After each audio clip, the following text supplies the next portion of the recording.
Hola, muy buenos días a todos. Bienvenidos nuevamente a LATAM 2050 en divoxradio.com. Recuerden que nos pueden seguir en vivo la transmisión a través del sitio web de Divox Radio y también en las distintas redes sociales, tanto de Divox Radio como del 3IE. Yo soy Andrés Castillo, gerente general del 3IE. Nosotros somos la incubadora de negocios de la Universidad Técnica Federico Santa María. El día de hoy vamos a estar hablando de emprendimientos de base científica tecnológica. Y quizás es para muchos conocido que Chile ha estado constantemente durante los últimos años bajando los índices de competitividad a nivel internacional. Y de alguna manera somos víctimas de un fenómeno que se denomina la trampa de los países de ingreso medio, que entre muchos factores se debe a a la baja capacidad de transferencia de conocimiento y de ideas innovadoras que puede producir el país para poder diversificar su economía. En este contexto, la charla o la temática que vamos a tratar hoy es sobre transferencia tecnológica y spin-off universitario, innovación desde el laboratorio al mercado. Para hablar de esto, hoy nos acompaña Varinka Farren, CEO de Javapta. Varinka es ingeniera comercial, MBA de Clarion University of Pennsylvania. Cuenta con más de 15 años de experiencia en innovación y emprendimiento y ha logrado llevar al mercado más de 40 tecnologías a nivel nacional e internacional. Ha sido reconocida como gestora tecnológica de Chile el año 2016, es conductora del podcast Made in Chile, es miembro también del Consejo Consultivo de EIVA, esta gobernanza regional que tenemos en la región de Valparaíso. También es actualmente presidenta del Consejo de la Sociedad Civil en INAPI y fundadora, disculpen, fundadora de la Asociación de Directoras de Empresas de Base Científica Women Board Up. Varinka, bienvenida, muy buenos días. Hola Andrés, muchas gracias por invitarme. Mira, primero, muchas gracias por aceptar la invitación y con el ánimo de conocerte y conocer cómo se trabaja en transferencia tecnológica. No es algo que habitualmente está en el vocabulario, digamos, de la sociedad en general. Entonces me gustaría preguntarte cómo se llega a trabajar en transferencia tecnológica. ¿Cuáles han sido tus hitos profesionales que marcaron ese camino a seguir? Sí, mira, bueno, como tú bien dijiste, yo soy ingeniera comercial. Me fui a hacer un máster, soy de Antofagasta, entonces me tocó después decidir hacer un máster a Pensilvania. Y estando allá, cuando decido volver, ya pues trabajaba en una empresa naviera muy, muy grande, que es la de los contenedores amarillos, como dice mi papá, la Mediterranean Shipping Company. Eh, Vuelvo y me tomo, digamos, un tiempo en ver qué es lo que quería hacer, ¿ya? ¿Qué es lo que quería hacer de mi vida? Y entro a Corfo. Y en Corfo empezamos a hablar, hace mucho tiempo atrás, eh, no sé, 2008, empezamos a ver que existía una sugerencia, de trabajar la sugerencia de emprendimiento innovador, ¿ya? Y ahí empecé a conocer lo que hacían los emprendimientos. Todavía no se hablaba de emprendimientos de base científica tecnológica, sino más bien eran emprendimientos, algunos científicos, pero era muy, muy poco lo que había en ese ámbito, eran muchos más emprendimientos no tan disruptivos, ¿ya? Luego de eso me fui a Andrómaco, seguí por el lado, digamos, de innovación, pero ya desde el punto de vista farmacéutico, era coordinadora de ahí del área de innovación, pero sin duda lo que marcó mi carrera en la transferencia tecnológica fue cuando me fui a la Universidad de Chile. Y eso pasa porque estando en Andrómaco, nosotros creamos un fondo, la primera aceleradora de negocios farmacéuticos, con Alberto Rodríguez, que es el de Levita Magnetic, ¿cierto? El Sí, emprendedor que ahora acaba de levantar famoso. 26 millones de dólares, eh, con Alex Ellenberger del fondo Aurus, también que es como bien reconocido, y Andrómaco. Y le pusimos Pharma Innova. Y en ese momento entregamos 2 millones de dólares, te estoy hablando del año 2011, para que los investigadores pudieran llevar o pudieran acercarse a llevar su tecnología al mercado. Y tuvimos varias dificultades porque todavía no existía institucionalidad desde las universidades como para poder recibir ese capital y que realmente, o sea, no existía nada de algún proceso de cómo pudiese pasar de que esta transferencia llegara. Entonces, yo creo que ese es el gran hito de transferencia tecnológica porque creé el área de transferencia tecnológica en la Universidad de Chile, tuve que explicar, digamos, todo lo que se trataba, obviamente lo hice con un equipo que ahí estaba, y después de eso pasé ya al hub, en donde hacemos transferencia tecnológica, emprendimiento de base científica tecnológica y todo lo demás. Sí, pero de alguna manera estos cargos hay un aprender haciendo, porque nadie te prepara para esto. Y al final, Claro, de hecho, cómo tú vas adoptando metodologías, conocimientos? Es lo que te tocó hacer como camino al andar? ¿Cómo lo lograste? mira, ¿sabes qué? La verdad es que cuando yo llegué a la universidad, me tocó en ese tiempo estar en lo que se llamaba las oficinas de transferencia y licenciamiento, que era un programa de Corfo, ¿ya? Que en el fondo lo que hacía, que existía la oficina de transferencia y licenciamiento, eh, y esto era para que el investigador, o sea, para crear institucionalidad y para que los investigadores pudieran conectarse con la industria y realmente esta tecnología o esta investigación que tenían pudiera pasar del laboratorio al mercado, ¿ya? Vale. Y dentro de eso, a nosotros nos capacitaban. Entonces venía gente, por ejemplo, de España, ibas a cursos en Estados Unidos, etcétera.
Ya, perfecto. Disculpen las molestias, retomamos, tuvimos un pequeño problema técnico, pero ya volvemos con Barinka. Barinka, estábamos hablando de tu proceso de aprendizaje y cómo empezaste a adoptar metodologías que venían desde España, desde Estados Unidos y quizás de otros países.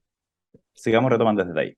Oye, el secreto del éxito es... El secreto es, sí, No, bueno, entonces, la verdad es que me tocó aprender de distintas metodologías, pero sin duda yo creo que lo más importante es el aprender haciendo, ¿ya?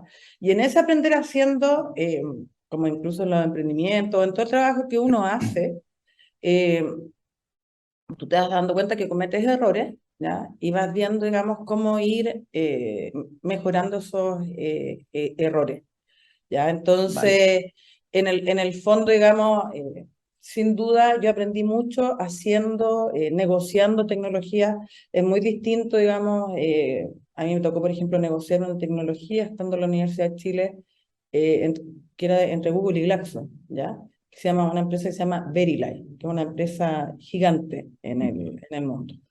Y que ellos tomaron una tecnología que es de un investigador de la Universidad de Chile, que además se sabe muy poco, y eso es como, eso es algo muy malo en el sentido de que de repente no se difunde tanto, que hay mucha ciencia que es de calidad, claro, ¿cierto? Y que viene desde Chile, ¿ya? claro. Entonces, yo creo que ahí esa fue una de mis últimas licencias estando en la universidad y fue una licencia que fue compleja, pero ya venía con muchas otras licencias en el cuerpo.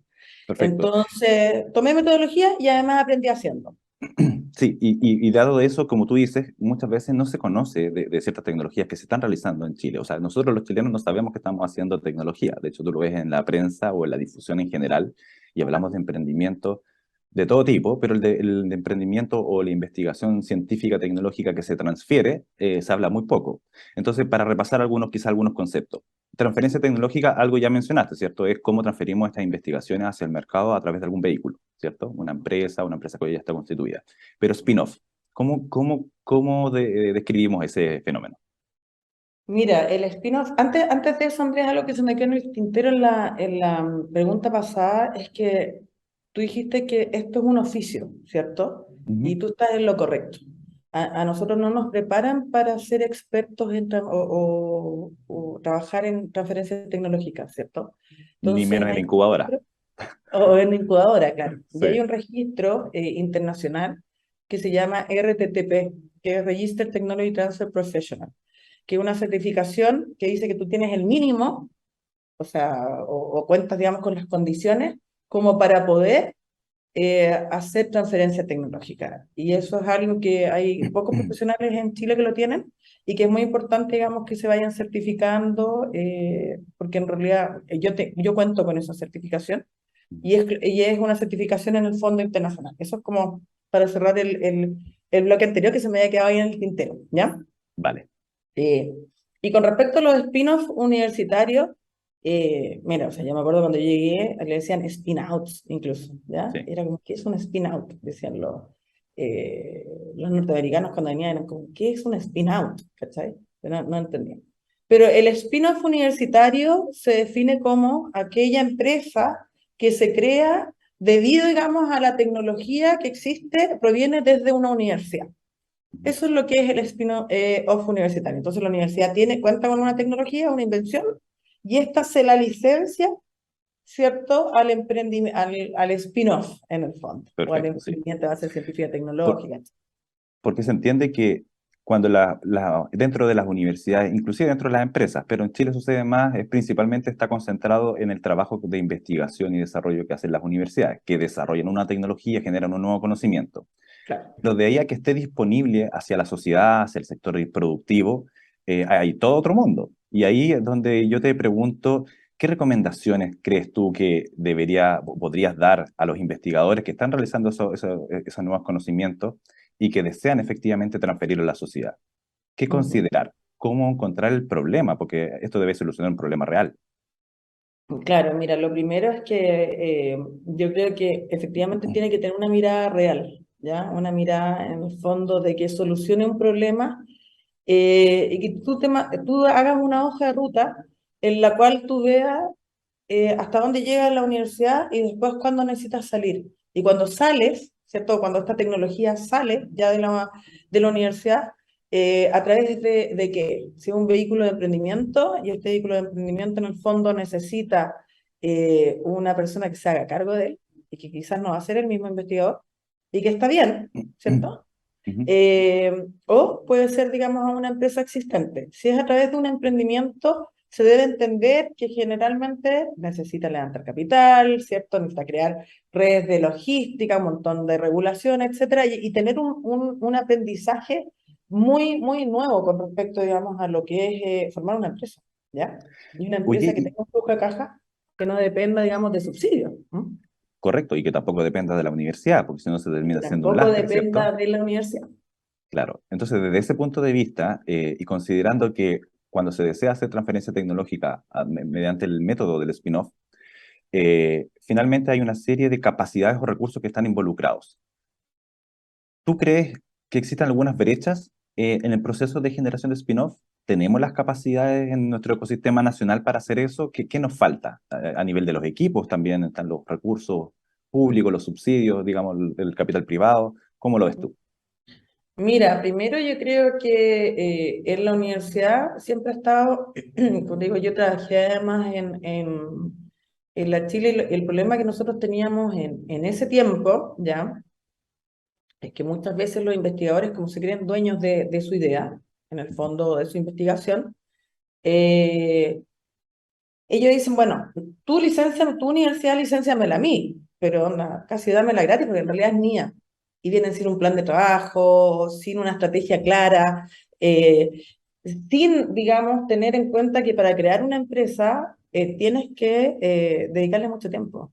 No es un tiempo, una horita, ¿ah? Sí. Etcétera. Entonces tienes que ver quién va a ser parte del equipo, ¿cierto? Si va a tener, digamos, algún tipo de vesting para mantener gente que sea, o en el fondo le vas a entregar acciones, ¿cierto? Claro. Participación dentro de la empresa, claro, como para que esa persona se quede, etcétera. Cómo vas a pagar los sueldos, bla, bla, bla. Cómo vas a levantar no solamente financiación pública, sino también financiación privada, porque hay que preparar un deck comercial. ¿Con qué actores te vas a articular? Etcétera, etcétera. ¿Ya? Entonces yo creo que el primer gran problema es ese, que muchas veces los investigadores se creen dueños de la idea y no existe un procedimiento claro de quién negocia. Entonces, para la persona que está de contraparte, en la universidad, es difícil negociar con un académico, porque está ahí como, es Sí, complejo, ¿ah? es complejo, sí. Eh, es Y, complejo, ¿cachai? y Entonces, quizá, y tiene un plan, de repente. Entonces, esa es la primera brecha, yo ujú, creo, que es que de repente estas oficinas, las oficinas de transferencia y licenciamiento, tienen que solicitar estos planes, ¿ya? Y realmente también tener el poder de decisión de que si no es la forma correcta hacer el spin-off con el investigador, quizá incluso puede ser a otro emprendimiento, o puede ser a través de una licencia, ¿cierto? Aunque los emprendimientos, en el fondo ahora, es algo que además está súper de moda y nos hemos dado cuenta que retorna más que una licencia, ¿ya? Pero eso yo creo que es la primera brecha. La segunda brecha es que cuando tienes un emprendimiento, en el fondo te falta equipo.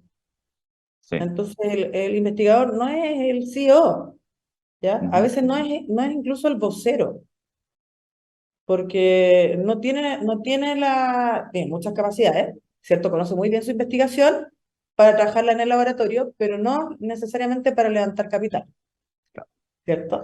Y yo me imagino, a nosotros nos pasa, o sea, trabajamos con universidades y siento que lo que nos pasa es que les cuesta pensar que la tecnología después se transforma en un producto y en un servicio.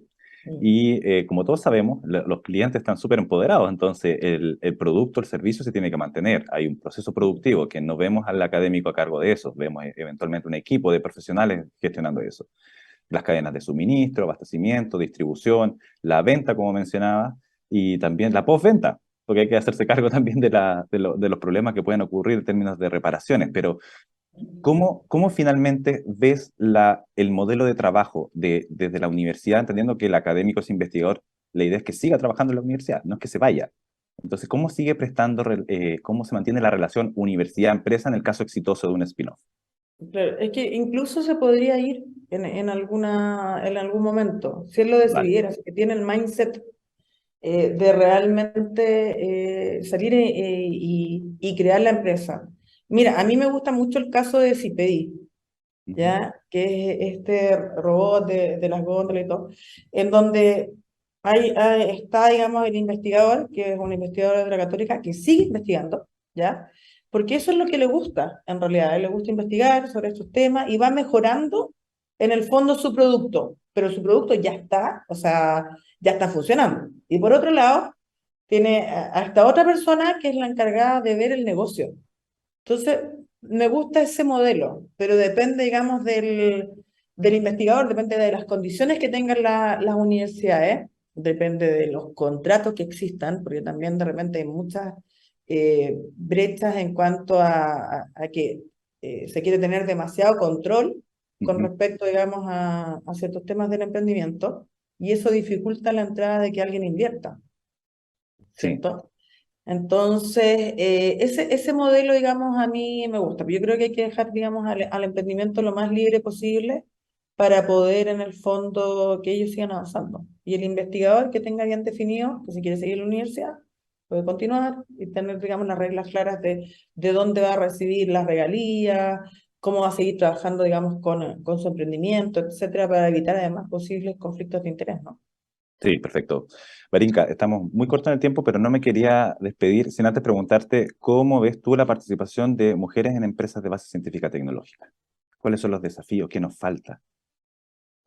Mira, es complejo, porque la verdad es que no solamente en empresas de base científica tecnológica, sino en el ecosistema en general, el sistema está muy masculinizado. Entonces, si tú vas a los fondos de inversión, hay pocas mujeres, digamos, liderando o pocas mujeres, digamos. Entonces, yo lo veo como algo que uno tiene que impulsar, ¿ya? Creo que hemos avanzado, o sea, yo te puedo mencionar desde APTA, por ejemplo, el programa APTA Builder, nosotros pasamos de una participación de postulaciones lideradas por mujeres de un 22% a un 39%, ¿ya? Pero hicimos un scouting súper dirigido. Ujú. Eh, Ahora, digamos, a una selección en donde también más o menos tenemos como un 32% y aumentamos la cantidad. Veo que hay posibilidades, veo que hay mujeres que se están atreviendo mucho más a tomar estos desafíos, pero aún nos falta mucho en el ecosistema en general. Perfecto.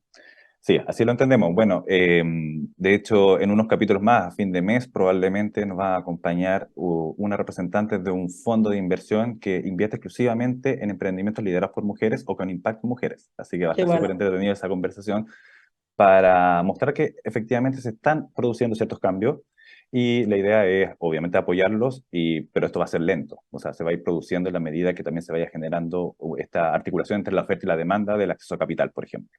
Y flujo también, ¿no? Y flujo. Y flujo también, claro. Flujo de ideas innovadoras, de nuevas tecnologías y todo eso. Barinka, estamos en el tiempo. Te quiero agradecer, disculpar también, o sea, pedirte disculpas por la interrupción que tuvimos en el entremedio, pero muchísimas gracias por tu presencia y participación. No, gracias a ti, Andrés. Como siempre, además, un gusto conversar. Así que muchas gracias y muchas felicitaciones por el programa. Que te Muchísimas, siga yendo muy, muy bien. muchísimas gracias a ti. Estimados amigos, vamos a una pequeña pausa comercial y volvemos. Ser diferentes es crear un programa único para las startups nacionales e internacionales, donde conectamos las necesidades del banco con nuevas soluciones, productos y talentos. Por eso, queremos que te integres como potencial partner de BCI y descubramos cómo tu producto puede generar nuevas oportunidades y resolver las necesidades del negocio. Si eres una startup tecnológica nacional o internacional, postula ahora en bcilabs.cl. BCI, seamos diferentes.